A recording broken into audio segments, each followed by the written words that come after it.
Hi, this is Joseph Williams, son of John Williams, and you are watching the Nerfherder Council.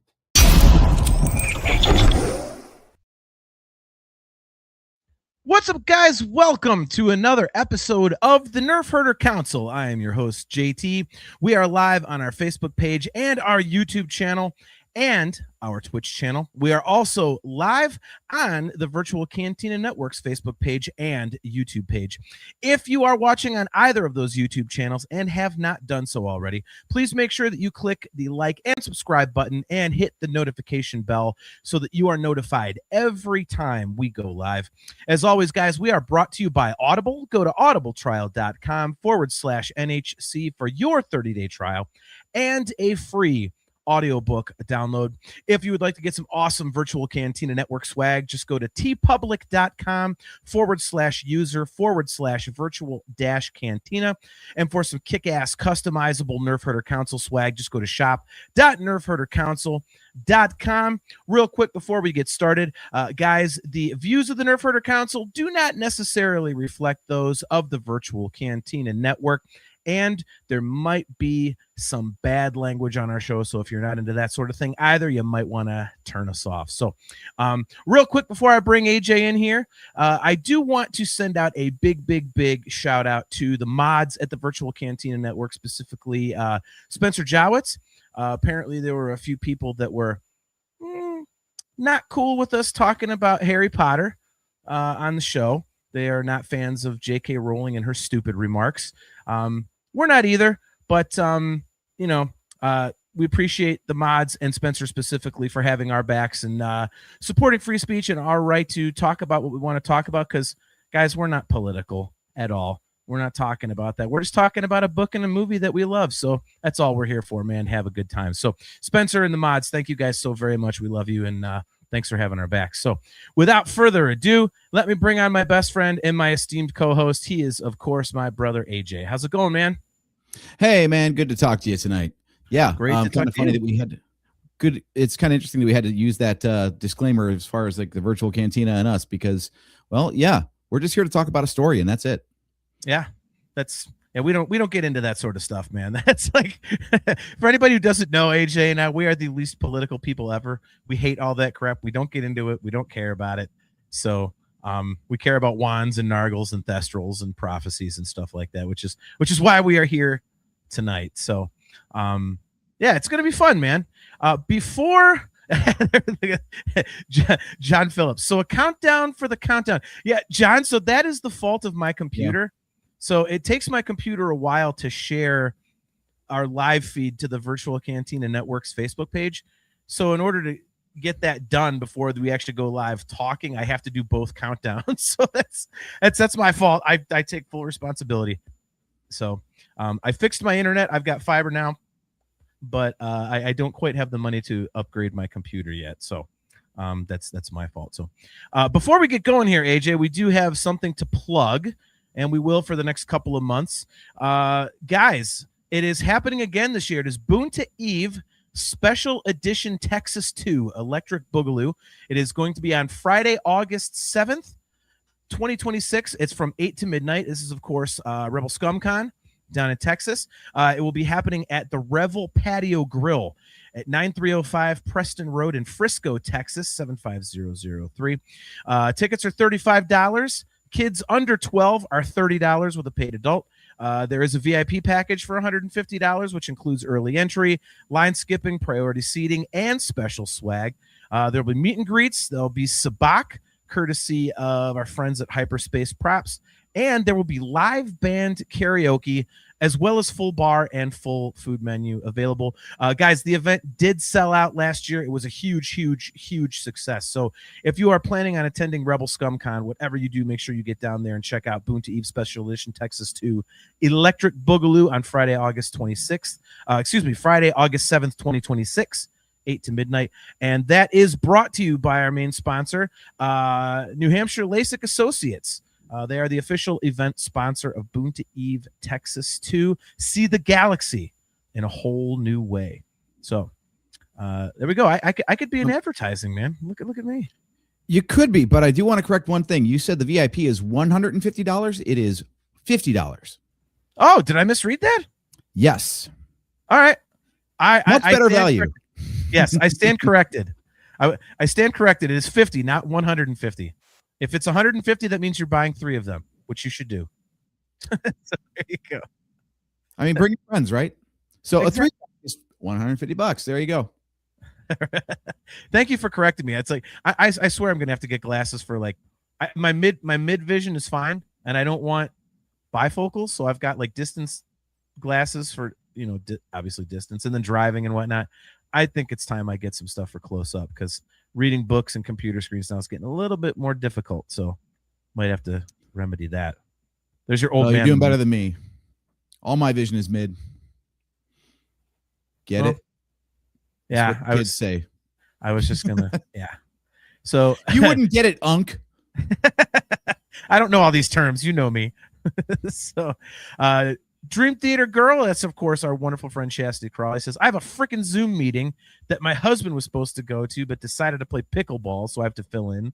So disappointing. Time to multitask. Zoom, NHC, and baby. Yeah, Chastity is our resident Harry Potter expert, so great to see you, Chas. Hope everything's going good with you and your new baby there. Joseph Wren, great to see you, brother. He says he wants to know, what about the second countdown of the countdown? Oh my God. Look, man, I'm doing what I can to give you the best content. Quit ripping me, man. What are you doing?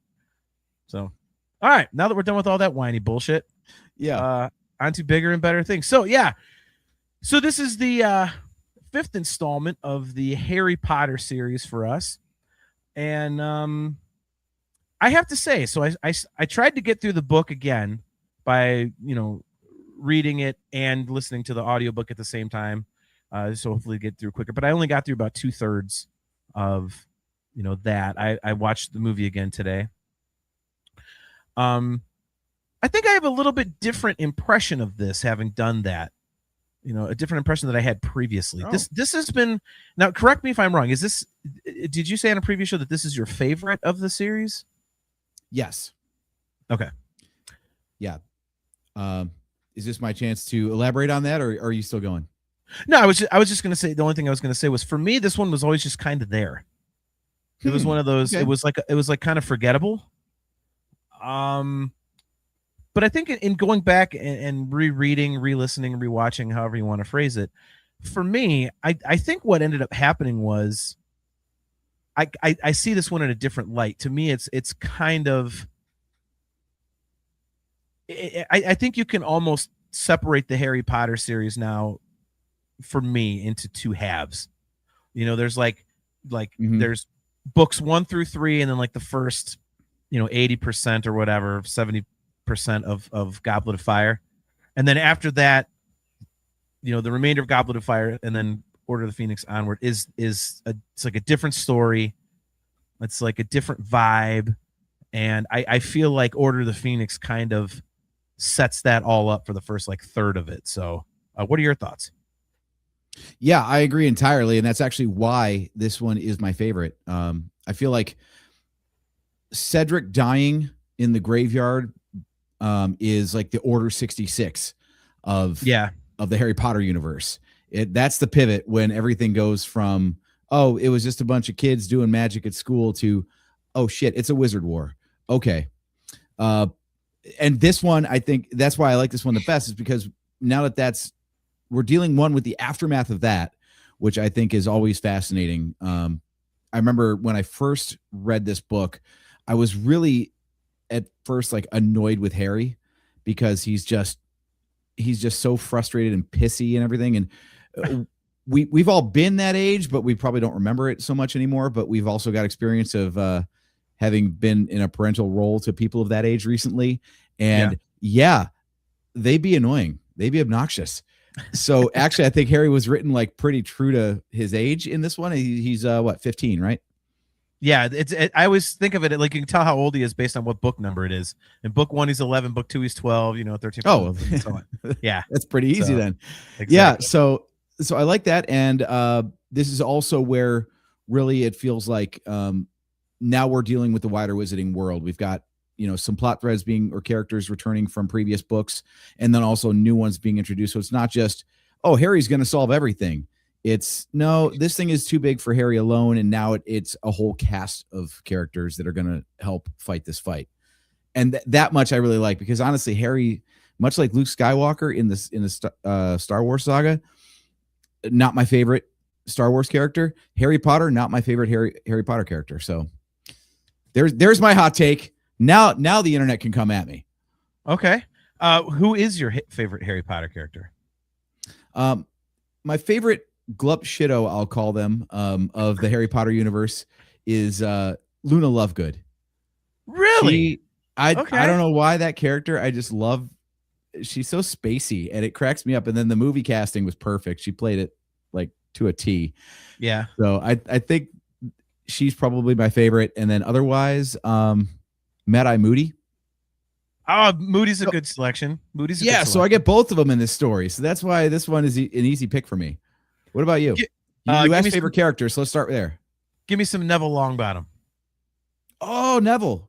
I just love the, like, he's clumsy and lovable, and and it's just like I think actually that's one of my favorite moments of the whole movie saga. It happens in this movie, as I stutter all over myself.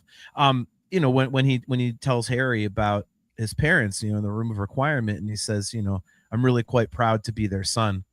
It's obviously stretched out more in the books, what happened and whatnot. And that is, that is one of the differences in that Harry, he doesn't tell Neville that he knows about Neville's parents. And then in the movie, Neville's just like, yeah, hey, here's what happened. So, but yeah, I'm a big Neville guy.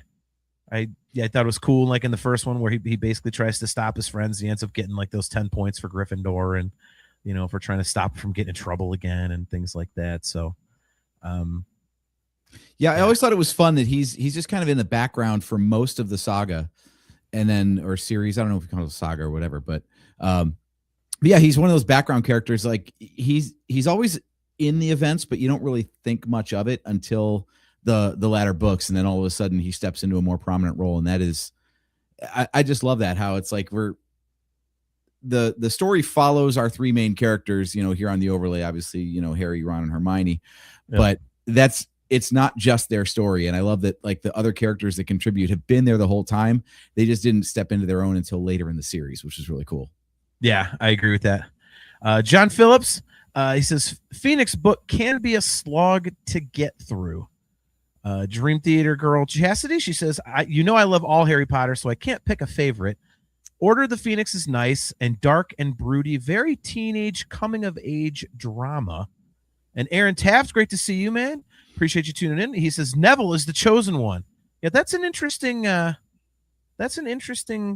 kind of twist to this story, I think. Mm-hmm. So that we'll get to that. Yeah, I think you make a very good point about this when you said that this is kind of like the time where Harry all of a sudden has to, it's like a teamwork makes the dream work thing, because, Sorcerer's Stone, he and Ron and Hermione kind of figured out the puzzle, but it really was kind of like a Harry by himself. Harry versus the Basilisk in Chamber of Secrets was himself. So it's, I think you make a very good point. And I think that's kind of the theme of the rest of it. And that's why I say it's, to me, it's like in two halves. And Cedric's death, in a way, and I may have said this when we talked about Goblet of Fire, but it's not just like the death of a character and whatnot. It's kind of like the death of the innocence of the Harry Potter series. Mm-hmm. And so I think that's really cool. And then, like you said, and now that it is Harry having to team up to get this stuff done, I think that's kind of the theme of the rest of the rest of the series is that, okay, well, now it's good versus evil. You got the Death Eaters versus the people trying to, thwart Voldemort for a second time in 13, 14 years, whatever it is. Mm-hmm. So I think it's really cool. And, to John's point, saying, the Phoenix book can be a slog to get through. That's one of the things that I kind of noticed when I was going back through it, is that I don't think it's a slog, but I never really realized how the first probably good third, if not a little bit more of the book, really is set up for the remainder of the story in a way. It's like, hey, here's the Order of the Phoenix. Here's, there's it's a lot of exposition more so than it is action. Yeah. So, and that I think that holds with my analogy of Cedric's death being the Order 66, because much like Revenge of the Sith was like a frenetic pace and jumping from this to that and that, and super high energy, and then you get to A New Hope right after, if you've ever done a watch through like we have in episodic order, and it's like, holy crap, the pacing kind of grinds to a halt by comparison. But that's because you're setting the stage for all the story that comes afterward. And that's what this book has to do. It's got that burden of trying to set up all these additional characters and the Ministry of Magic and all this other stuff that, you can't have the rest of this book and then 6 and 7 without taking some time to be like, this is Tonks, and this is the Order of the Phoenix, and this is what Sirius has been up to, and this is what Dumbledore has been up to, and here's Hagrid, and here's Cornelius Fudge, and here's Dolores Umbridge. And, obviously we'll get to all these characters on tonight's podcast, but if you don't take the time to introduce these things, and this is one of my issues, unfortunately. This is where I think really the movie has a really hard time. It's the same runtime roughly for every movie, but the page counts are more than doubling at this point. Yeah. And there's just so much that they've got to get through. It's really tough. Like Sorcerer's Stone was 309 pages, and Order of the Phoenix was anywhere between 870 to 912, depending on which edition you got. Yeah. So it's like 2 to 2.5 times the material that you've just got to like trim the fat, and then like have it's hard to not lose some of people's most beloved bits in there. So do you want to talk about like some of the stuff that had to fall by the wayside? Yeah, I think that's a good place to go. I will say this, and I mean this is occurring more and more for me, but we talked, when I our previous episode when we were discussing Project Hail Mary, highly recommended. If you didn't see that episode, that movie book, like go read the book or watch the movie. It's amazing. Anyway, I had said that these adaptations, these book adaptations, turned to film, they're starting to feel rushed to me. And as I was reading and listening to the audio book and whatnot, and the actual physical novel, when I went and watched the movie today, I had that exact thing. I'm like, God, they just fly through stuff, and there's no way around it. Mm-hmm. But man, it really is. I mean, and then there's some things that they just kind of gloss over. I mean, and you're not wrong. By the way, Chastity brings up a really kind of a cool story. She says Ivana is amazing. That's the actress who played Luna Lovegood. It says she beat anorexia to be able to audition. She met JK, and JK said if she got better, she'd make sure Ivana got an audition. So yeah, that's kind of cool. So she also says to Aaron Taft, Aaron, Neville can't be the chosen one, not according to the prophecy. Yeah, but they kind of like, how they do it, Chaz. They kind of make it sound like he is in a way, so that there's some cool ambiguity going on there. But so where did you want to start with, like, things that they left out? I mean, what was, since you I'm more familiar with this than you are, so the fact that you brought it up means there's got to be something glaring to you that. Well, the biggest omission in the movie series from here on out is spew. Yes. I mean, you talk about it like a subplot that really isn't necessary. Like that is a good place, I think, as entertaining as it is for Hermione to have her own like B story or whatever going on. Do we really care about the house elf thing? Like, it really is ancillary. Yes, I know they fight on the side of the wizards against the Death Eaters eventually, but yeah, I think we can cut that. That was an easy one. Did it feel glaring at all to you? Did you really care that it was gone? No, because I always felt the same way about it in the book. I was like, it was just kind of this thing that Hermione was doing, and it was. I think it's probably, to me, the only thing I can think of that sticks out like a sore thumb. Excuse me. Where I'm like, yeah, is this really necessary? Like, it's a very Hermione thing to do, but I think by the time that whole thing comes in, we already know who she is and how she is. So I don't think they needed the whole spew thing. They could have just had her talk every time a house elf issue comes up, kind of like complain about it, and then it's just like a character quirk that she's all about the rights of house elves and whatnot. So yeah, I agree with you. I think it's superfluous, and yeah, they really, really didn't need to do that in the movie, because you're taking away time from other things that have to be done. So yeah, I can imagine that was an easy one in the writer's room. Be like, okay, so what can we remove to streamline this a little bit?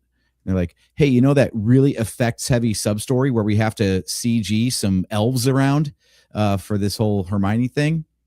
Oh yeah, that's a good one. That's a good cut. Okay. Yeah. Save some money, speed up the runtime. Love it. What did you think about the intro to the movie? Because obviously the book has any number of pages it wants to kind of set the tone and ease people in, and this one, I think most of any movie so far just like literally jumps right to the action. Yeah. Well, I think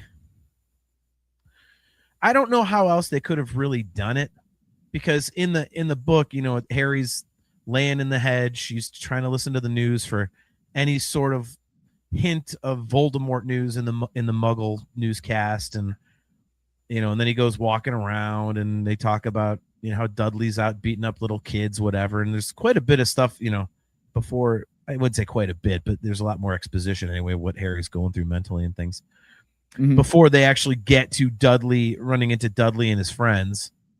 But in the movie, it's just kind of like, yeah, it's hot outside.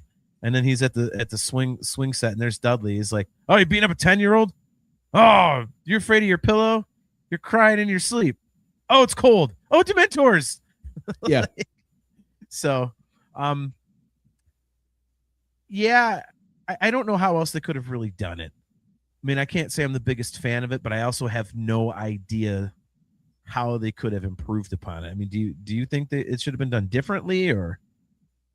I think for the start of the story, that I don't know where you could have trimmed more running time from other parts, but I think at the beginning it's worth it to try to start a little slower, set the stage a little bit instead of jumping right into it, because it has what I call the Hunger Games problem, where the intro especially feels like they're just getting through events because they have to. It's all plot. It's not story. It's like, oh, well, that's in the book. We have to include that. Okay, but you haven't really set it up yet. So it's just like there because someone wrote it as something that mattered in another medium, where, I don't know, maybe they could have like referenced this stuff. They could have maybe they could have just started at the hearing and then dragged it out a little bit more there because what's part of the hearing is like retelling the events of the intro. So maybe they could have just done the witness testimony and the deposition as like the way to tell the audience those events rather than showing them first and then jumping to the other. I don't know. One of the other things in the intro that bugs me in the movie especially is, the whole thing is like the wizarding world tries to hide from the Muggles, right? Yeah. And they make a big point, which also doesn't make any sense, of the trip to London to the headquarters of the Order of the Phoenix, and how they're up in the clouds and it's like wet as hell and cold. Harry's hands are going. Wasn't it like ball sweat hot for the intro events of this story? Now, I understand it's colder up high, but how friggin' high were they flying that it's not still stupid hot in the middle of summer, right? I thought that was kind of strange. It's like J.K. Rowling forgot that like it was only cold because the Dementors were around, not because meteorologically it made sense.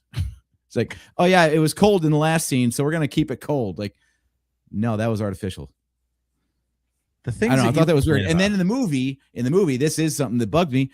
They're zooming alongside boats that are cruising down the Thames and, in and out of bridges, and like very visible to Muggles flying on brooms the whole damn time. That's why they were up in the clouds, was to hide from everybody. Yeah. And yeah. That I think is a big – head scratcher. I think the VFX team just wanted to show off a little bit. Yeah, I have to admit, I was kind of, when I saw the movie, I was like, wait a minute, aren't they supposed to be like not seen? Maybe it was like, I don't know, maybe it was like a disillusionment charm or something like that. I mean, Yeah. good. Yeah. Couple chat. Jamie Nienberg, great to see you. Thanks for tuning in. She says Morgan and I, that's her daughter. Morgan and I are currently on page 599 of 870. We'll be rewatching the movie after we finish the book. We are Potterheads. That's awesome. If you haven't finished it, then there's going to be spoilers on our show, so you might want to be careful there. So, real quick question for Jamie, by the way. If you're a real Potterhead, have you been sorted into a house? I'd love to know what your house is. Yeah, what house? I think we talked about this. I'm a Gryffindor. You've got the Gryffindor background, so I'm assuming you are too. You know what? I don't remember. Oh, time to go to Pottermore. I think I was Slytherin, actually. Yeah, it makes sense. You're kind of a dick. Well played. I want to hear that in the Sorting Hats song. If you're kind of a dick, you're in Slytherin. I'm sure we could come up with one. We have musical genes. What the hell? We should write like the most vulgar songs for the Sorting Hat. Exactly. like Hufflepuff is just a bunch of chumps. Mm-hmm. Like they're all like the kids that get bullied and stuff like that. So it's like, well, they'll have them, and then Slytherin are the total a-holes. Like Gryffindor, basically the jocks. Ravenclaw's the nerds. So we just kind of what it is, yeah. Yeah, there we go. So Joseph Wren has a kind of a good point here. He says, I respect the author for making the 5th book in the series the longest. The book could have ended about 500-ish pages if she had made the Ministry of Magic section a short story. It's the longest post-credits scene of all time in the book. Yeah, that's an interesting way to phrase it. Yeah, see, I don't know how they could have. I don't know how they could have changed the intro. I don't agree that they could have just gone right to the hearing. I think you kind of had to see the whole, he fought off Dementors. You had to see, okay, he got expelled. Okay, you got a hearing. I think those things are necessary, because otherwise, if it just starts out with Harry and a hearing, you're like, what the hell is this? And yeah, you can explain the events like you said they did, but I think it's more effective to see it. And I think there's a little more gravity to it by having done that. So, Okay. The one thing they skipped over, though, which was really crucial to the intro, in my opinion, was, the one setting up at that time, kind of like paranoia, but just establishing the Order of the Phoenix and like who was in it and what their traits were. And here's 12 Grimmauld Place and all of that. And omitting all of that, I thought that was more important than telling the events twice. Okay. Yeah, I mean, I can't argue with that. I just for me, I think it's more, like I say, the way they did it, I'm okay with. So, what about the characters that the Order of the Phoenix is much smaller in the movie than in the book. A lot of characters just don't get a mention, or at least even a name drop. Yeah, well, I see, but I think that's intentional, because in the book, like, yeah, there's like a whole bunch more, but mm-hmm. a lot of them only really get a name drop. When they first like introduce, like, oh, here's Daedalus Diggle and whatever, and Phineas Nigellus or whatever, and all this. But then you're really only dealing throughout the book with like Tonks and Moody and Lupin and Daedalus Diggle sounds vulgar, right? Yes, I mean this. I have to agree, yes, but it's like every time I'm playing any Legend of Zelda game and Tingle comes up, I'm like, I don't like a character named Tingle, not one that dresses like that. Well, I think we addressed it on a previous show that J.K. Rowling has like kind of this darkness that comes out every once in a while. So, oh yeah, we'll talk about that. We'll talk about that. There's some vicious stuff in this book. Yeah. But yeah, there one of the subplots, another subplot that they dropped was all the background of Fred and George setting up their joke shop with the winnings from the Triwizard tournament that Harry gave them. Yeah, and getting hooked up with gear by come on, I'm blanking out. They say they cut the story from the movie. Mundungus. Who is the character? Mundungus Fletcher. Yeah. Yeah. You know, he was like an unreliable guard, and that's what allowed the Dementors to get to Harry in the first place. Yep. Yeah, they showed them trying their sweets out on kids, but they didn't really. I would agree with you. I don't think it was overly clear as it was in the book. You know, and the one thing I will say is in the movie, they interrupt the OWLs, and by flying through and doing fireworks and stuff like that. But I thought it was, I thought this was something kind of a missed opportunity in the movie, because in the book, they've got the fireworks and all this other kind of stuff, but they create a swamp, and they hide their candies everywhere, and they leave instructions for Peeves like, hey man, here's how you can really F with people. And like they could have put that in there. They could have, it would just take a second. The swamp thing would have been cool. Peeves, it could have just shown him like, I've got all this information, or something like that. So I thought that was a little bit of a missed opportunity, because just doing the fireworks and blowing up the OWLs is like, okay, well, I will say it was kind of cool that they blew up all the educational decrees on the walls on the way out. That was pretty sweet.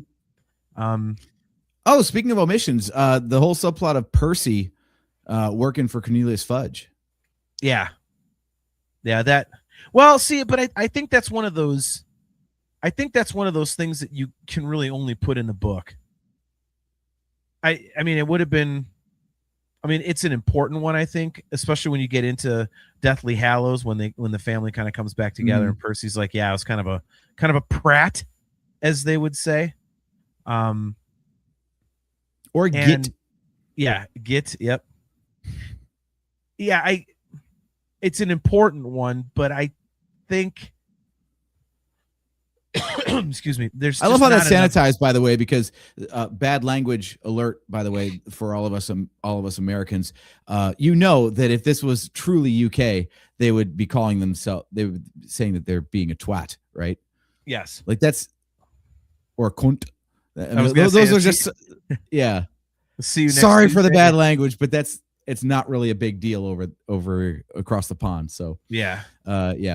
Way to sanitize that for global audiences there. I also noticed in the movie, when the weather forecast is talking about like how hot it is, they say it's 30 degrees, which is 90 degrees Fahrenheit. Like I like how they, of course, did the translation for all of us stupid Americans that don't use Celsius.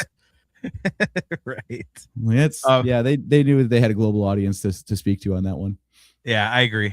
I think the Percy thing is important, but I think it's one of those things you kind of have to cut out, because it would take a little more exposition that you could be using on something else. I think one of the things that I kind of realized watching this movie, getting through it again and thinking about the stuff we're talking about, the omissions, I kind of wish that they had done with these movies what they did with the Lord of the Rings. Those were long movies to begin with, but then later on they put out, the uncut editions that added like an hour to each one. And it's like, okay, like some of that stuff I think was a little pointless. So it's like maybe a little bit of overkill. But I think in terms of the Harry Potter novels, in terms of the movies, I think they could have put out versions that had extra stuff in there to kind of, expand on the story. And the Percy thing might have been a good one to throw in there, because again, the family coming back together in Deathly Hallows is really, I think, a really strong emotional moment. Yeah. So I think that'd be something that was, it'd be great to add back in. Don't add in you though. And that's one thing that, especially from here on out in the movies, is very different. Is I get, again, the running time was fixed, and okay, so you can stretch out Deathly Hallows because it's the last one, but otherwise you've got to find a way to keep the runtime the same, even though the amount of material keeps growing and growing. And as a result, I think what you get most obviously in this one, and then more obviously as it goes on, let me recheck those page counts. Actually, I feel like this is the longest book. If it's not the longest book, it is the longest book. Yeah. Yeah. Um, I always thought Goblet of Fire was. Goblet of Fire, it just feels that way. 734. So it's pretty long. I mean, it's still over double what the first book was. But they had to with the movies, I guess. They kept it focused on the big three. You know, anything that they didn't have to tell about background characters, they just didn't, because that was a good way to like instantly trim out the fat and, you know, only have a story that pertained to the characters that we could follow, which also makes it easier. Like in the streaming era with like peak TV and stuff, you can have like this giant ensemble cast and tell us a story about this character and this character and this character. But unless you're Marvel and you have like all these different movies that culminate, you really have to keep the core cast kind of tight so you can keep the story focused. Yeah. So I think what you end up with is a good movie series, but one that doesn't have nearly the breadth or the depth that the books have, because there's just not enough minutes of screen time to get everybody their storylines, you know? Yeah, no, I agree.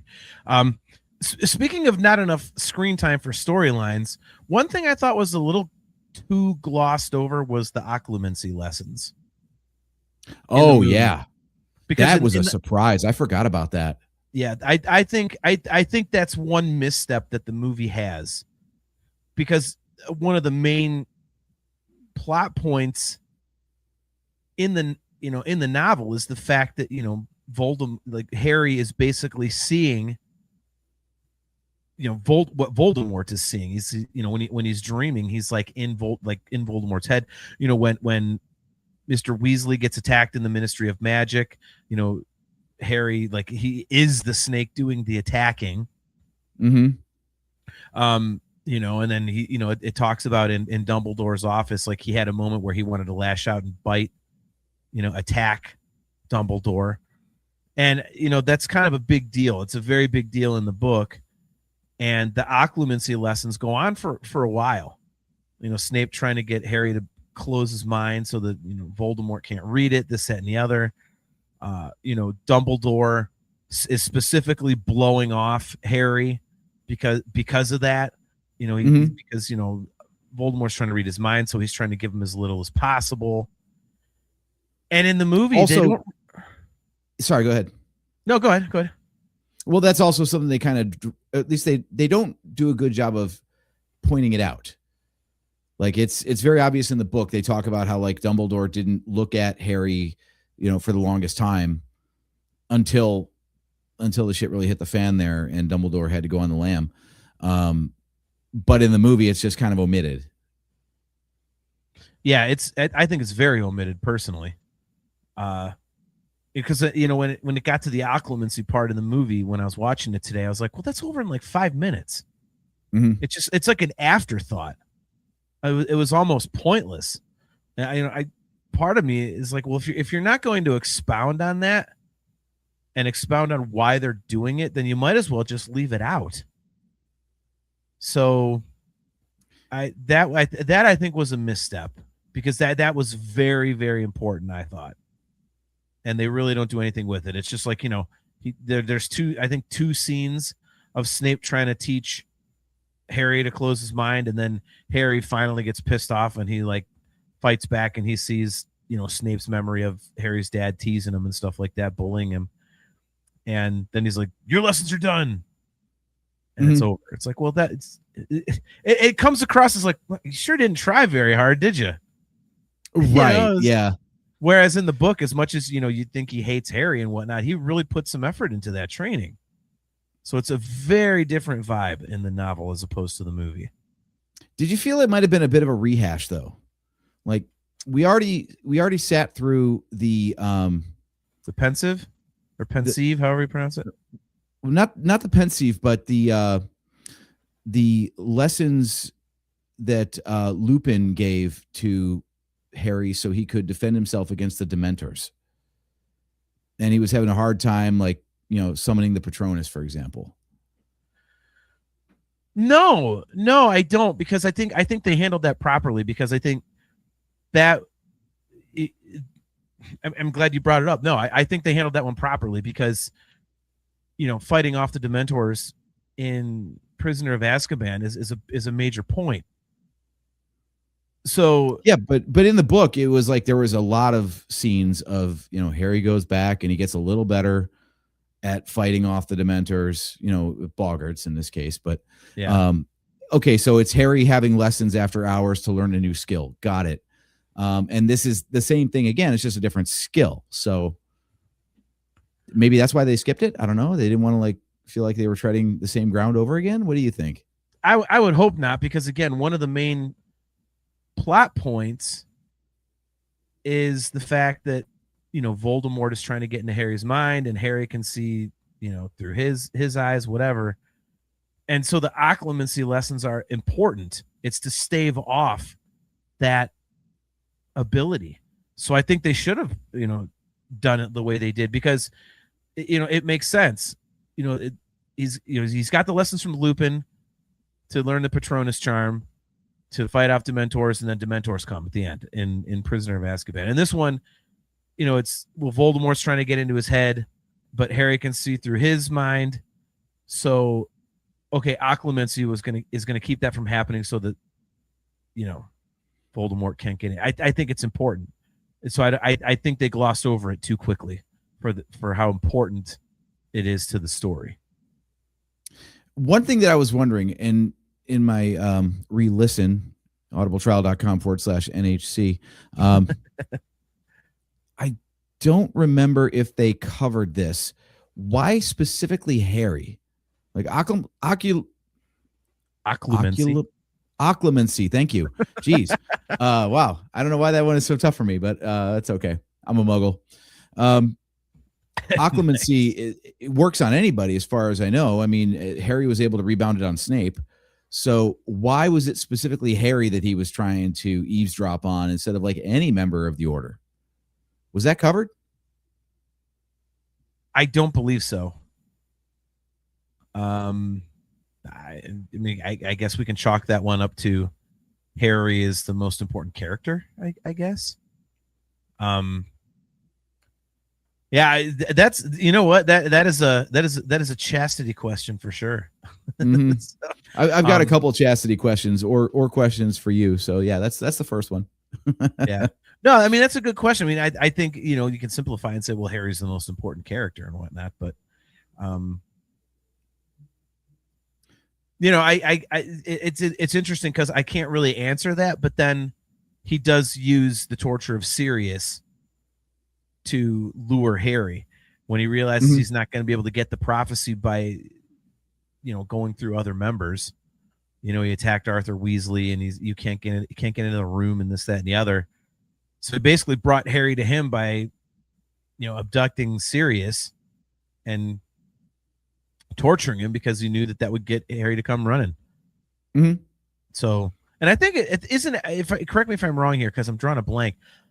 I do want to say that, like, the prophecy, I think it can only be like read by the person it's about, if I remember correctly. Because if you remember so that would have to be why. You know, maybe he thinks that Harry already knows the prophecy or something. So he's trying to get into his head and say, okay, where is this? Well, that was kind of the head scratcher for me too, is like this prophecy comes out in this book, and I'm like, when, why? Like, how did either of them know that this prophecy existed? Harry didn't, and it's about him. So how did Voldemort learn that there was one? Yeah, that's true. Like I do have a lot of background questions about this story, and I feel like I just didn't pay enough attention. I mean, with this many pages, I'm sure it's all in there. So, well, I might have missed it. I don't know. I mean, honestly, I don't remember them talking about, and I maybe I didn't get that far yet in my reread, because it has been probably about a year and a half, 2 years since I read the book the last time. But I don't remember them actually saying how Voldemort found out there was a prophecy. Oh, okay. Yeah, Chastity thing is, she says Snape told Voldemort about the prophecy. Okay. How did Snape know about it? See, it's just a rabbit hole. It just keeps going. I mean, you'd have to assume from Dumbledore, I would guess. I mean, because if you think about it, like, by the time you get to the end of the whole thing, you know, and they do show like flashbacks and stuff, So she says they do say it in the book and the movie. Okay. Yeah, when you get to the end, near the end of Deathly Hallows Part 2, the movie, they've got all that flashback stuff with Snape and Dumbledore. So Snape's been kind of in on this whole plan the whole time. Mhm. So he's been like, Dumbledore's confidant, I guess would be that's right. Thank you, Chaz. She said he was eavesdropping. That's right.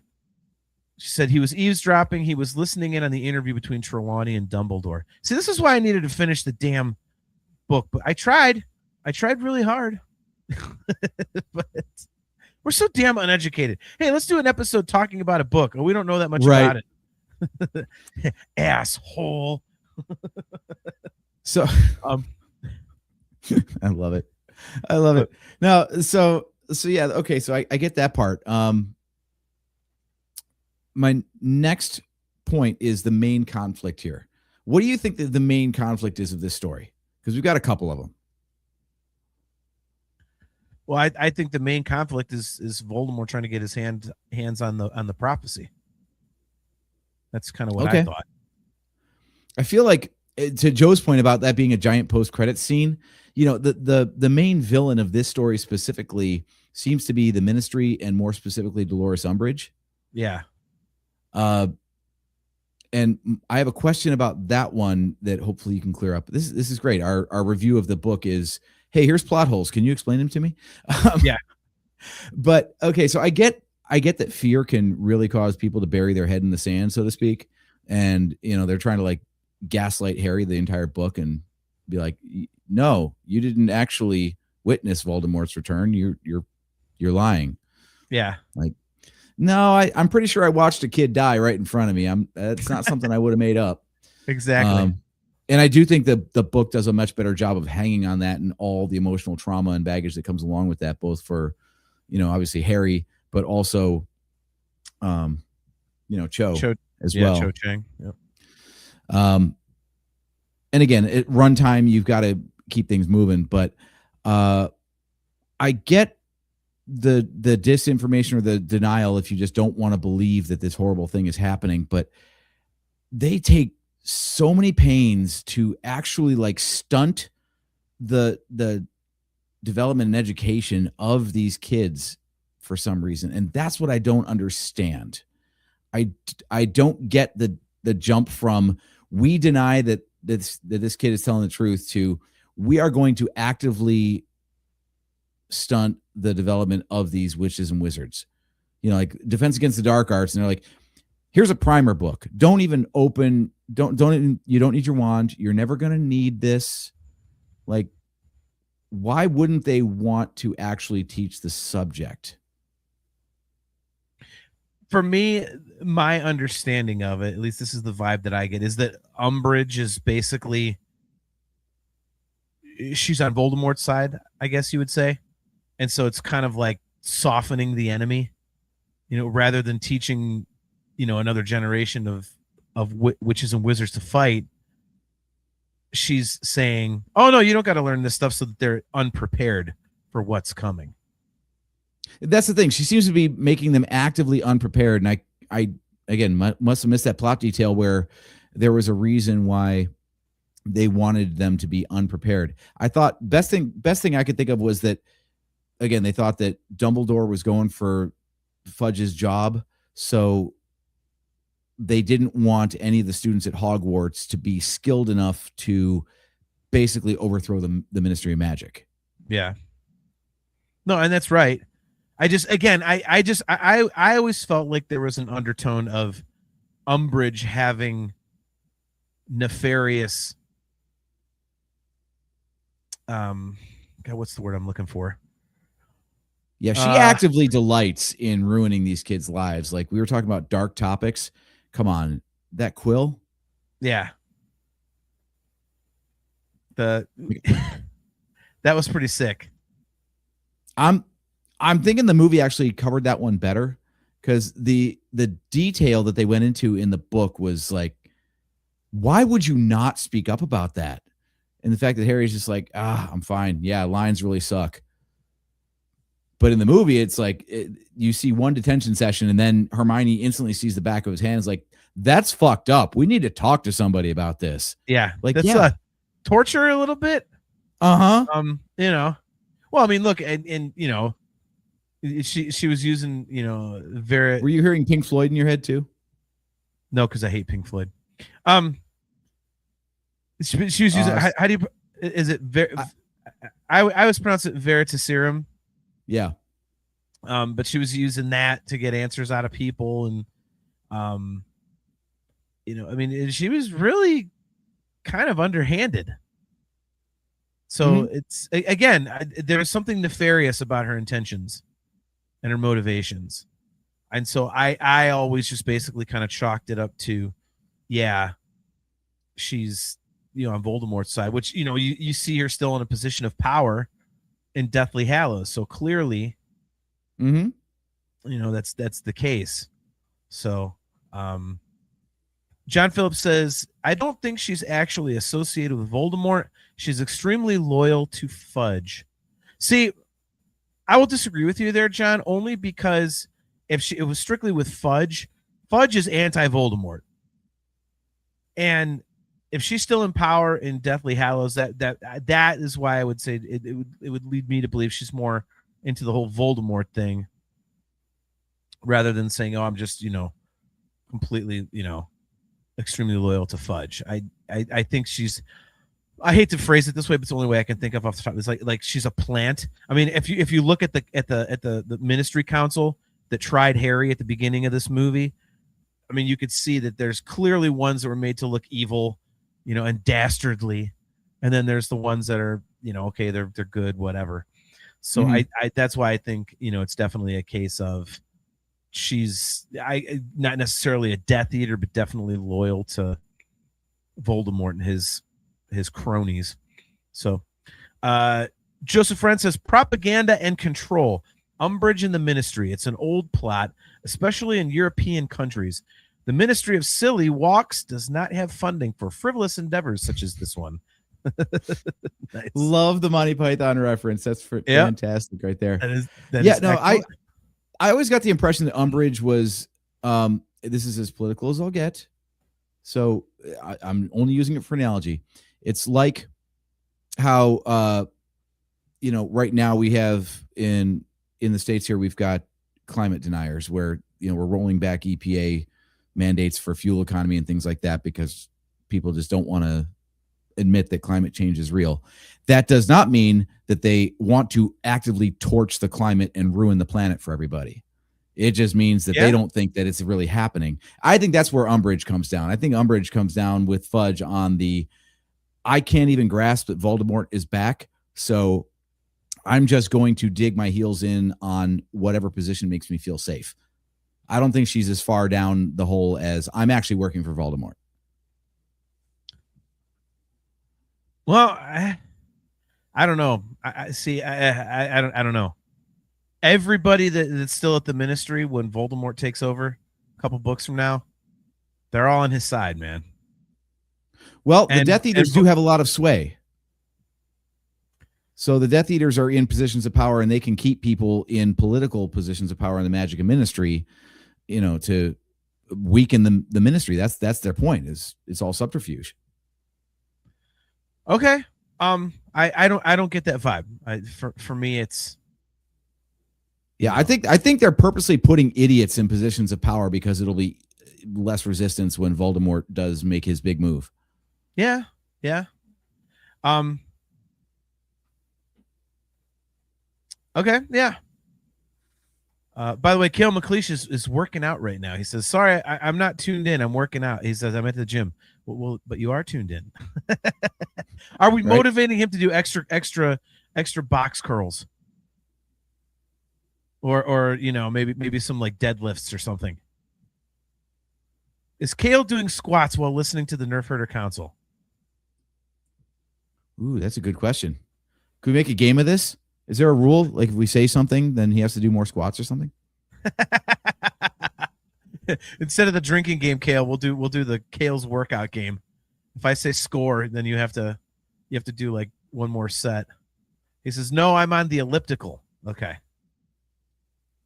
Okay. John Phillips, thanks for making me Google something in the middle of the show. Maybe Umbridge would be a Quisling. Do you know what a Quisling is, JT? I've never even seen the word. All right. Well, I'm here to help you out then, or Google is.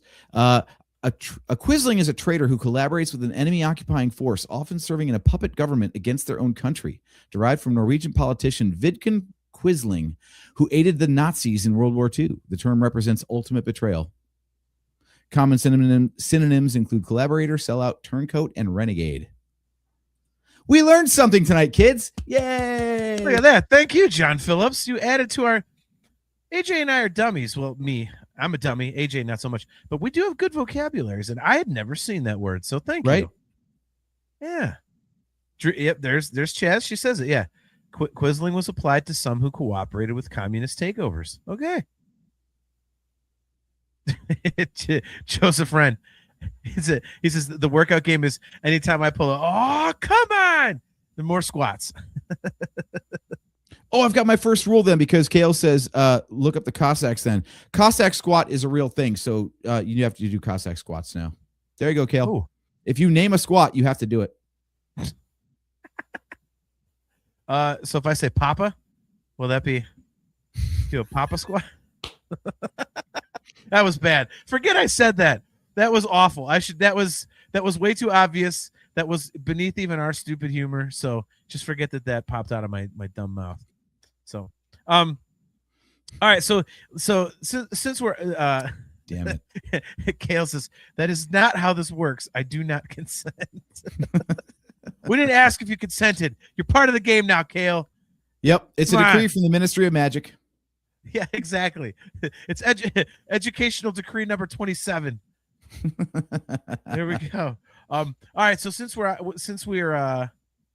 the topic of this character, do you think that Umbridge is the most vile, hated, just awful character in the entire series? Because I do.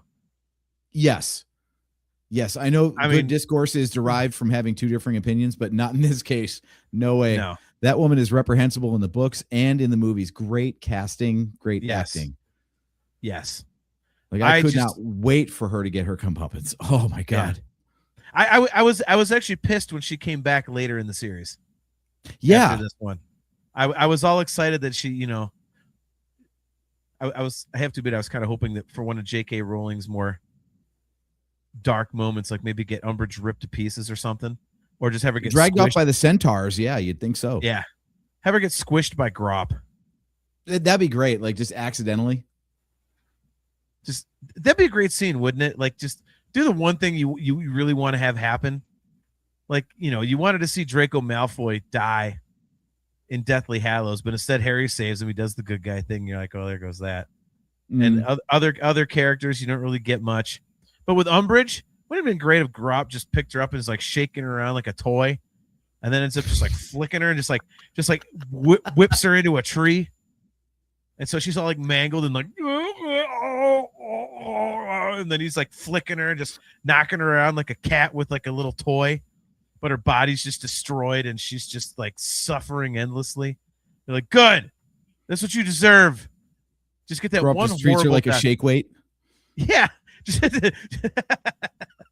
Just like J.K. Rowling turns into Clive Barker for the death of for the death of Umbridge. That would have been awesome. That would have just been amazing, but unfortunately not. That character was just, whew, man. And in the audiobook, like I don't have all of the full cast editions on Audible, which, by the way, audibletrial.com/NHC for your 30-day trial and a free audiobook download. I think they've released either 3 or 4 of them now, and they're coming out like every other month or every month or something. But they have full cast edition, so it's like sound effects. It's the actual book itself, so they're not like abridging it, but it's actually it's like a Star Wars audiobook. It's got it's cool. But it's different voice actors for each of the parts and everything like that. It's like a radio play, and they're excellent. And I don't have Order of the Phoenix yet because I don't think that one's out. I have the first 3, but anyway, I've got the old Jim. I want to say his name is Jim Dale, Yes. recordings, and when he does the like Umbridge with like he does that so well, Mm-hmm. and it's just, oh my God, you're so agitated with her, and I mean, she is just reprehensible. Oh, look at Kale. Just saying, but I had the choice of listening to this or Distance Over Time for my workout. Distance Over Time is a Dream Theater record, an excellent one, by the way. It's in my top 3 for my workout. And now I can hear Miley Cyrus. I blame you entirely, JT. Just turn up the volume, Kale. I talk loud enough. So does AJ. There you go. But I do apologize. Yeah, I think this is some of J.K. Rowling's best writing was the character of Umbridge. Because if you are trying to get, you know, an audience to hate a character, I mean, it just piles on and piles on and piles on, and nothing happens to her until the very end. It's not like all of a sudden, like, you know, she gets like, you know, subverted by the other teachers or something, or Dumbledore. Like, no. Her power just keeps growing, and she keeps getting worse and worse and worse. And you're just like, oh my God, when is this person going away? I can't stand this character. And she just hangs like a shadow over the book, you know? Yeah, you know, I know you don't like season 2 of Andor, and you're just wrong for that. That's fine. But that's one of the main lessons of Andor and Luthen Rail in general, is like, he kind of stirs the pot on purpose, because he's like, people got to get so pissed off that they can't help but get involved. And I feel like that's Dolores Umbridge's character in this is the same way. Like, she is so reprehensible that everybody eventually rises up. You know, Fred and George make their grand exit from Hogwarts, and of course, you know, there's the Room of Requirement and Dumbledore's army and all that kind of stuff. And it all forms because she is the focal point that everything metastasizes around, which is brilliant, because it couldn't have been Cornelius Fudge. He was an idiot, and he was also away at the Ministry of Magic. They had to put someone like directly in the school to have the students like rebel against, and she was perfect. Yeah. I love the way she's described in the book too. Did you like catch the constant references to like her looking like a toad, and yeah, the toad looks like a fly she's trying to catch? Yep. Yeah, that's I would say that's the only thing. I mean, she was like, character wise, acting wise, was perfect. You know, the actress in the movies. I just thought that they could have picked somebody a little bit more squat. Like I would picture somebody like what the hell is her name? The psychic or whatever from Poltergeist. Kaylin. Oh, you know, yeah. That type of build and that type of face, like, that's what I would picture as Umbridge. But what I must still it think be like to get cast as that character, though? Because like I said, it's such a detailed physical description of what this person looks like. And then, like, yeah, great. It's a great payday to play that character, but also in the back of your head as an actress, don't you have to like think of like, shit, do I look like that? like I know that there's a great market for being an ugly actor, because there are roles that call for being ugly, but damn, that kind of sucks if you're reading that description and being like, oh yeah, that's me. Look at this. Ugh. John Phillips says Keira Knightley is Umbridge in the new versions. See, well, as a voice, I mean, fine. I don't.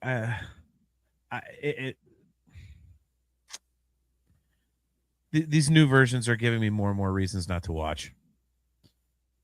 What? Wait, no, I think he's talking about the full cast audiobooks. Oh, really? I mean, yeah, they're only doing one season of the one season per book, so they're still 4 seasons away from introducing Umbridge. As John Google's on screen, good job. Well, yeah, I gotta, you know. Oh, okay. In the book, okay, I was gonna say, if they're gonna have like an extremely slender, skinny, like the least toad-like person ever as Umbridge for those new HBO things, like, yeah. By the way, Chastity says when the auditions for Umbridge were announced, her friends, her being the actress, her friends told her she'd be perfect for it. So she has said she felt like they thought she looked like a toad. Yeah. Yeah, like I said, it's one of those things where the description is very specific. So that's not a compliment. Okay, Joseph Friend, thank you. He says Zelda Rubinstein. That's that is the like psychic or whatever from Poltergeist. Okay. Yeah. No, that's kind of who I was thinking too. You know, it's funny though. I just made a reference to Andor. The connections don't stop there. So we've already covered. I think we've covered this before. How Aunt Petunia is Marva from Andor. Yes. Also, Mrs. Fig is Cyril Karn's mother in Andor as well. So yep. I guess when you're just casting around Pinewood Studios, you kind of get the same crop. It's like how Harrison Ford became Han Solo because he was the carpenter. Yeah, exactly. But yeah, that's one of those things. It sucks when you can't unsee that because Mrs. Fig showed up on screen for my rewatch, and I'm like, holy shit, that's Cyril's mom. Yeah. I mean, the voice is unmistakable. If you've heard it once, you hear it everywhere. So I totally get it. But man, that's like when I was watching the Ted series, which is excellent, by the way, the Ted TV show. If you like the Ted movies, oh my God, the show is awesome. Did you get through all of it? Oh yeah. But I went back and I rewatched a little bit of there's 2 episodes of It's Always Sunny in Philadelphia that I like. There's the Rumham one, and then the one where Frank's like trying to marry the hooker, and the hooker is John's mom in the Ted series. I was like, by the way, so check this out. Tell me that this woman, this is great for our audio viewers. Tell me that this woman would not have been perfect for Umbridge. Zelda Rubinstein. Oh, absolutely. Was she still alive at the time of this movie? No, I don't. Well, that's a good question. I didn't look that up. But yeah, I mean, that is much more of an Umbridge, I think. No offense to Zelda, but that is so perfect. I wonder if JK had that in mind when she was describing the character. Like if this was a movie, who would? Oh, that's who I would have. Yep. Nice. All right, so I have to say one of my beefs with the story, both in the book and in the movie, I might catch some crap for this, so let me know where you stand on this. I kind of feel like Sirius's death wasn't as big of a deal in terms of how it happened, like I thought it could have or should have been. You know, it's, I mean, in the movie, it's like, you know, Avada Kedavra, and then he kind of gets all misty and goes into the archway. It just kind of seems like, and then in the book, it also was kind of like, it's almost like he just slipped away. Mm-hmm. And yeah, I thought that was a little bit weird too. Honestly, comparing it to Cedric's death, I thought Cedric's death hit harder, which shouldn't be. I agree. I mean, that is one thing, especially in the movie. I think they did a better job than the book, which is funny because they had much less time, but they spent more time focusing on building that bond between Harry and Sirius. You know, like they invented that entire scene. Yeah, in the movie, like remember they invented an entire scene at King's Cross Station of Padfoot, you know, morphing into Sirius again and having that little moment with Harry before he went off to Hogwarts, and that wasn't in the book. They had plenty of moments like, you know, at 12 Grimmauld Place, but I feel like for as fast as they rushed through everything else in the movie, they devoted extra time to making sure you got the connection between Harry and Sirius in the movie. And yet, both in the movie and the book, like you said, he took a spell, he fell through the gate, and okay. Little anticlimactic. It was just, one blast and oops, I fell through the thing that kills people. Yeah. Well, and in the book, it's kind of like he's like, well, let's go get him, or I can hear him. I can hear people right there. Mm-hmm. But I do have to disagree with you on something. I think that the books plural do a great job of establishing the relationship between Harry and Sirius. I think that the movie, having to condense it, does a great job of showing it. But in the novel, like, Sirius is definitely a recurring theme of like, I have a godfather. He's kind of like the person that Harry leans on, and especially after he dies, like in the end of this book, and then in the subsequent two, it's definitely something that he comes back to, is like the grief of not being able to talk to Sirius. There's a lot of, man, I wish, I need someone to talk to about this, and Sirius would be the one, but I can't. Mm-hmm. So, yeah. Do you think that Sirius's death introduces maybe a little bit of a problem in the storytelling, where, like, I mean, look, we're talking about literal wizards here. So it's magic. Magic can do anything you need it to, and anything you need it not to be able to do. So you can't look into the logic and the rules of this world too much, but like, Cedric got offed out of nowhere with one spell. Okay, fine. He's a kid. I feel like dramatically it tried to do the same thing. Like, holy shit, anyone could die at any moment. But instead of reinforcing that, I felt like it kind of undermined the stakes a little bit, because like, when people survive things, it was like, you have so many insta-kill things in this universe. Why are these people surviving these events? Like, it seems like very easily in the final battle at Hogwarts, everyone should just be like, Avada Kedavra, Avada Kedavra, Avada Kedavra, Avada Kedavra. Like, we've got death spells. We've got insta-kill spells. So why are we fucking around with Stupefy and Expelliarmus and all this other stuff when we could just be kill? Well, I think that one's easily explained, and hopefully Chastity will agree with me on this, but they do say, like, and they even say it in this movie, when, he basically, he's got Bellatrix Lestrange, Harry does. He's got Bellatrix Lestrange, like, right in his sights. And he's got her right there, and all he's got to do is say it, and she's gone. Voldemort comes, he's like, you have to mean it. And so I think what, the Avada Kedavra spell, them not using it, is the fact, I mean, first of all, the good guys are like, well, they're good.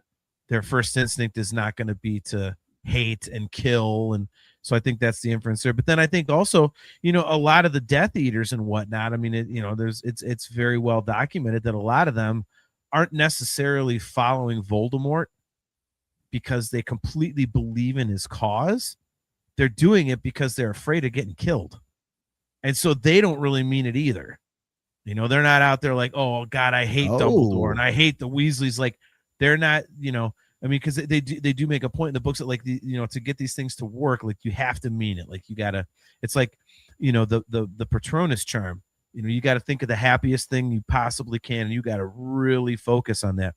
And it's the same thing with, the illegal curses and whatnot, especially Avada Kedavra. Like, you absolutely have to mean this if you're going to do it. And I think most people don't. It's kind of like I don't think it's even a metaphor. I think it's definitely like the whole, if you are up against an enemy, can you just up and kill them? Think about it in the real world. Like, if someone completely wrongs you, like, in the worst way possible, and you have the opportunity to murder them, could you bring yourself to do it? And most people can't. So I think this is that, they can't. I mean, if it happens as a result of, okay, well, a big brick fell on you or something, like, because shit's blowing up all around you, okay. But for me to actually actively look at you and just look you dead in the eyes and murder your ass, like, So it's the hero's dilemma. It's like what comes up again over and over again. Speaking of things you haven't seen, but you should, the Daredevil series, when it's Daredevil and Punisher talking, and Punisher makes a great point. He's like, you can knock people down as many times as you want, they're going to get back up again. I take them out once and they stay down. No, I mean, it makes sense. I'm just trying to give you some logic as to why everyone's not out there, throwing out a gajillion Avada Kedavras, Right. I wasn't even talking about the good guys. I was talking more about the bad guys. But yeah, that's the one thing that stood out to me in the final conflict of this is I get that they're kids, so that's probably why. But they're really like they're throwing PP spells at fully grown adults who can absolutely body them in a fight of wizardry. So, which is kind of the point. I know it's like the hero's got to be on the losing end of things before they can ultimately grow and rise above. But yeah, it just seemed kind of stupid when they're like, oh my God, these people are trying to kill us. Quick, knock their wand out of their hand. I don't know. You got anything better than that? Is there like a kick him in the balls spell? Well, how about rupture the balls? Right. Like, maybe their Patronus is like a giant boot. Just, Wouldn't that be awesome? By the way, that was one thing that I thought was pretty. I have that thought, like in the movie when they're showing the different Patronuses, like was it Luna Lovegoods? I want to say was a rabbit, or maybe it was, I forget if it was Luna's or Hermione's. It was the rabbit, but there was that, and then actually, but yes, okay, well, whatever. To me, it's the same damn thing. Hermione's is an otter, and that should make her my favorite character. But yes, just because your Patronus is cool doesn't mean you are. I just thought it would be awesome to have like some dumpy shit animal, like just have like somebody have like just like a horrible Patronus, like a gerbil. Like why is mine a dung beetle? Exactly. Like and a life-size one at that. Like my Patronus is this big. A sloth that like it moves as slow, so like the Dementors just fly around it. Doesn't save anyone. Yeah. Yeah, it's just like sitting there like, oh my God, this is the most worthless effing thing I've ever. Like that would my be Patronus amazing. is a fish. Well, if I get attacked in the ocean, I'm safe, but otherwise I'm kind of fucked here, guys. Exactly. There's like an earthworm. It just kind of sits there like slithering. Mine's a slug. What the fuck? Like, God damn it. All they gotta do is throw salt at it. Mine's gone. Yeah, look at Cale McLeish. He says Saccius deformis. So, yeah. Kale's also talking about the logic of like having to mean the spell to kill. He also said, "Oh, I forgot. I think we get pulled down if I put a F word up there." He says, "Yeah, but also fuck that logic, because why would Harry not mean to kill Bellatrix? My parents are dead. My aunt and uncle are literal pieces of shit, and you just stole the only family member I had." Yeah, I mean, I get it, but I mean, his instinct is not to kill. Mm-hmm. So, he says, summon your noble Patronus. Yeah, mine's a snail. Chastity, it says a flea. Yeah, just have like some stupid, like, just like a conch. It's like it just sits there. It doesn't really do anything. And the Dementor is kind of looking around like, what? Oh, are we? Wait, do we run away from this? Like, what? Just go around it. Like, just do something like that. Or just an ordinary house cat. Be like, the dander will get you. Yeah. It only so itchy. Exactly. It kills with allergies. So there's no spell against a histamine reaction. Sorry. Histamine. Yeah. Is there a spell that replicates an EpiPen? I don't think so. Look at Joe. Damn you, Joe. He says geode. No. Yes. No. Deep cut Star Wars crossover. Absolutely not. I am so glad that hasn't come up in a while. In fact, I've forgotten about that. I haven't mentioned in worst Star Wars things when I think about Carrie Poppins and and Pearl and stuff. I forgot about Geode. I completely forgot about that. I wonder if that'll ever make it onto screen. Oh, it better not. Sorry, dude. I almost referenced Geode last week in our Project Hail Mary, or 2 weeks ago in our Project Hail Mary review. Like, We got a living rock on screen. It's only a matter of time until Geode shows up. Okay, that's different. That's a totally different thing, and you know it. You absolutely know that it is different. And I'm glad you didn't bring it up, because that would have... Chastity brings up a couple of good points. Umbridge's Patronus is a house cat. Okay. So is McGonagall's. Ooh, I wonder what that means. Is there like a connection between those characters? How would there be? Like I don't remember how Patronuses are assigned or chosen. But I'm sure there's fanfic out there or some sort of fantasy to explain why those two would share a Patronus. That's interesting. That's very interesting. I'm trying to think of like what the correlation would be, and I can't really think of one. Outside of maybe they both like cats. Like, I mean, Harry was confused and surprised by the fact that his was a stag. He had to have it explained to him why that would be a proper choice for him. Yeah. So, I don't think the wizard or witch actually knows why their Patronus happens to be a certain animal. That's always been my understanding. I figure it just kind of pops up and they're like, oh, okay, cool. It's a dog or whatever. Mm-hmm. See, Chastity makes a good point with this one. I think this might be the, kind of the outlier. McGonagall's is her animagus form, or animagus in Patronus form. Is it animagus or animagus? They pronounce it animagus in the audiobook, but I always thought it was animagus. Or animagus. No, Jim Dale, I think it's pronounced animagus in the audiobooks that we listen to. No, it's animagus. He says, yeah. Or maybe it's animagus. I don't know. Tomato, boff, puke, whatever. So, all right, well, we're getting near the 90-minute mark, so final thoughts. What do you yes. So you said that this book is just kind of there for you. So I think we got so down in the details that you didn't really get to finish that thought. So why was this one just kind of there for you? Well, I think the first time I went through the series, certain ones stood out.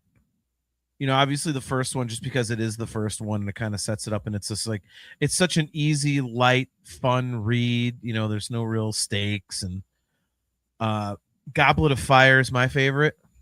I just love all the crazy stuff going on with the Triwizard Tournament and all that kind of thing. Again, it's, Cedric's death is kind of like the end of the innocence for the characters, as well as the story itself. Mm-hmm. And I kind of feel like,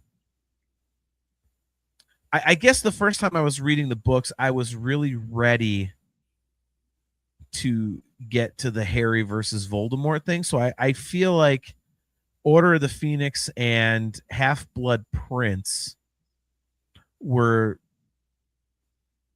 again, best way I can describe it were just kind of there for me. It's like, okay, well, that's cool, and but it was like, okay, I think I was ready to see how this whole thing is going to, what the denouement, the climax is going to be, whatever. And so now that I reread it and watched the movie and stuff, and I'm more familiar with the series, I have a better appreciation for this one.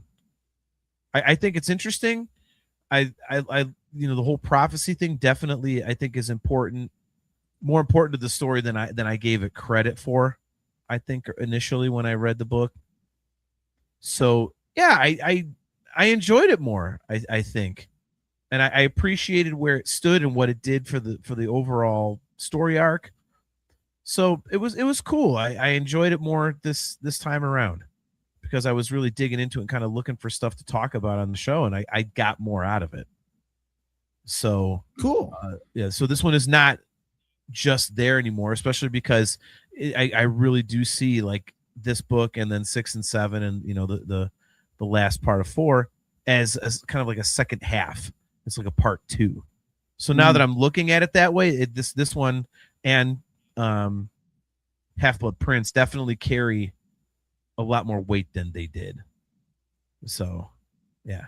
By the way, Chastity, thank you for validating me. She says animagus. Yes. Yeah. All right. Well, someone needs to tell Jim Dale. We should do that. We should send him an email.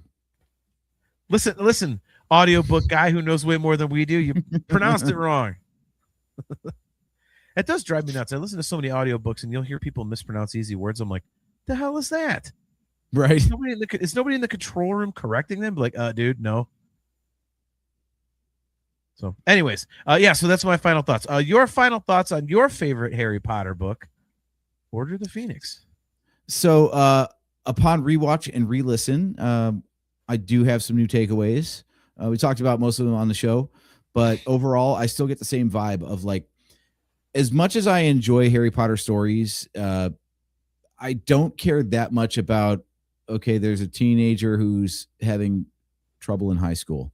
So like the small scale of like, it only matters at Hogwarts is, I'm glad the scope expanded throughout the series, because if it had just stayed as this kid and something happened to him in this grade, it wouldn't have really hit very hard, but it pays off the previous stories, because you see how the stakes get raised, how his skills improve.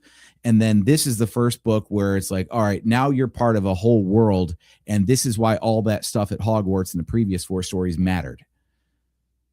So it's not just, oh, Harry got through it and yeah, his parents died when he was young. It's, oh, that was just one chapter in a much larger story. And now we're getting a sense of the scale of that story. Yeah. So this one, I love this one because it sets the stage that way, pays off the previous book. Cedric's death hangs heavy over this entire story, which is great. And yet it still shows like how far Harry has to go, like with the occlumency pronunciation. Oh wait, that was me. He just had to take the lessons. That's right. Nice. And it hints at Snape's backstory with James Potter and all these other things. It really feels to me like, I don't know when the entire story really like solidified in J.K. Rowling's mind, but I feel like this is the first book where you really get a sense that she had a clue where the story was going. Up to this point, it was like, here's an adventure that we can kind of tie into the last one, but this is where you really get a sense of the whole scope of the entire series, instead of just, well, that was an entertaining adventure. I'm sure we'll find out what happens in his next school year. Interesting. I never thought of it that way. That's a very, very good point. I think if you look at the first 4 books in a way, you can look at it that way.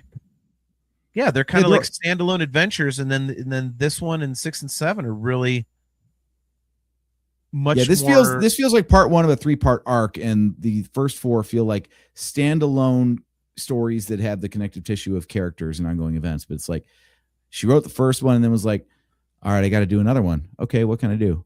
And then the third one was a little more of the same. And then I feel like after the first couple of books, she really she started having a wider cast of characters to pull from. She had really kind of like honed in on what are the rules of this universe that I've created. Mm-hmm. And this is the first one where it's like, okay, I know everything that I can do with this, and here's what I can do with it. I'm going to set the stage for a big finale. Yeah, dude, perfect. Yeah, I completely agree with that. That's a very, very good point. That's a great place to leave it, man. I can't top that. So real quick, Kale, he's talking about how he feels about the books. He says, I feel like 1 and 2, there's a cloud overhead. 3 and 4, most of 5, it's carrying rain. 6 and 7, nope, that's smoke and you're on fire. So nice. Yeah, this does a great job of escalating the stakes from the last one, but still leaving room to, get worse. Yep. Totally agree. So speaking of great setups and middle chapters to set the stage for a finale, our next episode of the Nerfherder Council is going to be on May 6th, and that is going to be 2 days after the finale of Maul Shadow Lord. You've been watching it, I believe, yes? I actually have not watched the last 3 episodes. I got to find time to sit down and do that. So I've seen episodes 1 through 3. Okay. Well, then you're going to have an interesting experience then, catching them up, in order instead of just like as they come out. But so Maul Shadow Lord is going to be complete on May 4th, and we will be doing our next episode as a season, not a series, retrospective and review, because we know that we're getting a second season of the show, which is awesome. I love that we already know that before we have to say goodbye to it this time around. But that is going to be our post May 4th episode. I'm really looking forward to it, man. Thoughts so far on the show? I like it. The third episode was kind of it was okay, but the first two were awesome. So I will say this, having seen all 6 episodes so far, I'm glad they're putting them out in 2 episode blocks, only because the odd numbers seem to be set up and the even numbers seem to be payoff. So yeah, if you think 3 is 4 will finish that little chunk of story for you very nicely. I think. Okay. Awesome. Yeah. Yeah, I'm digging it. So I'm excited to see where it goes. I'm glad that it's not just a one-off, because I was kind of wondering how they're going to tell a whole mall story and, just, what is it? 10 episodes, 8, 10. And I was like, really? How are they going to do that? So, especially because it's like kind of like a heist story in a way. It's like kind of like there's the crime syndicates and everything. It's not everything you want to know about Maul's backstory during this time. So I thought, okay, you're gonna have to have more than this, and they are, which is awesome. So, yeah. So as AJ says, our next episode is going to be on Wednesday, May 6th at 8 p.m. Eastern time. Excuse me, at all of our usual locations. We have a bigger concern that day, though. I'm either going to be in an awesome mood, or I'm going to be in a horrifically putrid mood, because that afternoon at noon Pacific, 3 p.m. Eastern, the tickets for Star Wars Celebration 2027 in Los Angeles, California go on sale. Ooh, yeah. And there is so much hype for this. There are going to be so many people trying to get tickets. I always, basically I'm shitting my pants when the on sale date comes up, because I'm just petrified of not getting to go. Oh, thank you for finishing that sentence. You just kind of trailed off at I'm constantly shitting my pants. No, that's no. Yeah, we're not that old. Yeah. I may need glasses, but no, I'm always freaking out about the on sale date, because I can't not go to Celebration. And I'm always nervous I'm not going to get the tickets, because for anybody who hasn't ever tried to go or bought the tickets, you get in this digital queue, and you have, those of us who have done it many times know that it's like the Running Man. There's a little green dude running at the bottom, and so it's like a ticker, say there are 1,428 people ahead of you, and you're just going, oh God, please don't sell out, please don't sell out, please don't sell out. And every time I'm like, I'm not going to get it. And I do, thank God. Whew. But this one, everyone is tuned into the fact. Chastity. Do we need a new banner? John is taking a piss. JT is shitting his pants. Yeah, that could be a banner for the next 2 weeks. Believe me. But yeah, this one, there are so many people trying to get tickets, because it's, even the casual fans, it's the 50th anniversary of Star Wars. And so I don't know what the queue is going to be like. I mean, honest to God, I took PTO that afternoon, because I'm just going to be worthless at work. I'm not going to be paying attention to anything. I'm going to jump in the queue at 1 or 2 o'clock. I'm going to be on multiple devices. So if I'm in a horrible, horrible ass mood, you'll know that I didn't get Celebration tickets, because I'll be bitching about it right off the rip, and then I'll be a complete bastard the rest of the episode. Jamie Nienberg says, thanks, guys. Great conversation. Until now. Thanks. Rolled on our own Jamie. Podcast. Exactly. You fit in very well here. Yes. KO, warning. This episode may contain spoiled undergarments. Yes. So, yeah.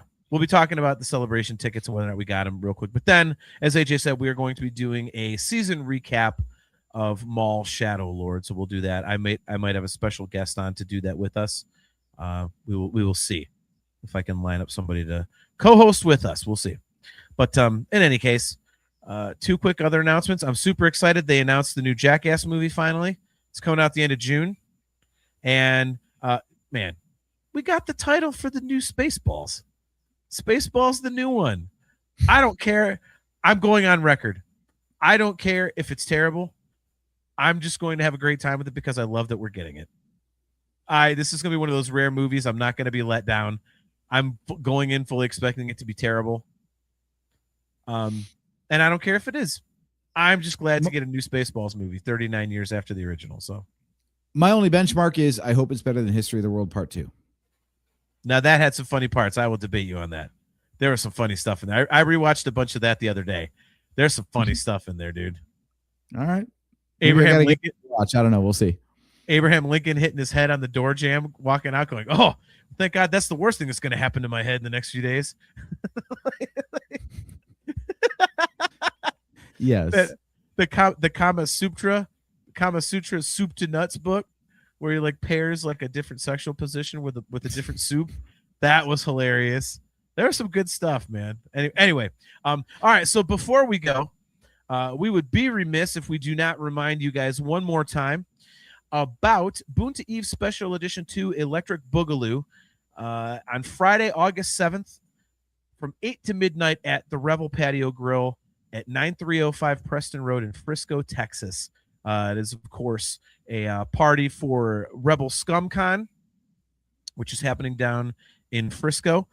And our good buddy Spencer puts this event on. It sold out last year. He puts on amazing events. So if you would like to go, that is a ticketed event. And again, it does sell out.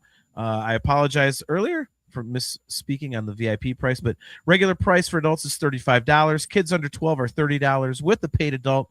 And the VIP cost is $50. And that includes early entry, line skipping, priority seating, and special swag. And Boonta Eve Special Edition Texas 2 Electric Boogaloo is brought to you by the official sponsor of Boonta Eve, and that is New Hampshire LASIK Associates. See the galaxy in a whole new way. So until next time, guys, I am your host, JT. He is AJ. At Drake Adams 579. And we will see you on May 6th.